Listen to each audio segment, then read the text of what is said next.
ఇది కామన్గా యంగ్ అడల్ట్స్లో చూస్తుంటాం, చిల్డ్రన్ అండ్ యంగ్ అడల్ట్స్లో చూస్తుంటాం. దీనికి ట్రీట్మెంట్ వచ్చేసి మెయిన్గా ఇన్సులిన్నే దీనికి treatment. Hello everyone, I'm doctor Smitha, consultant obstetrician and gynaecologist, Lims women and children hospital, Thondupalli, Shamshabad. ఈరోజు మనం డిస్కస్ చేసుకోబోయే టాపిక్ డయాబెటీస్ ఇన్ ప్రెగ్నెన్సీ. అంటే ప్రెగ్నెన్సీలో షుగర్ వ్యాధి గురించి తెలుసుకుందాం.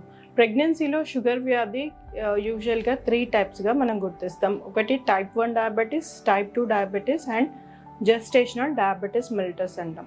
టైప్ 1 డయాబెటీస్ అంటే ఏంటంటే ఇందులో ఇన్సులిన్ శాతం పూర్తిగా తక్కువ ఉంటుంది. ఇది కామన్గా యంగ్ అడల్ట్స్లో చూస్తుంటాం, చిల్డ్రన్ అండ్ యంగ్ అడల్ట్స్లో చూస్తుంటాం. దీనికి ట్రీట్మెంట్ వచ్చేసి మెయిన్గా ఇన్సులిన్నే దీనికి ట్రీట్మెంట్.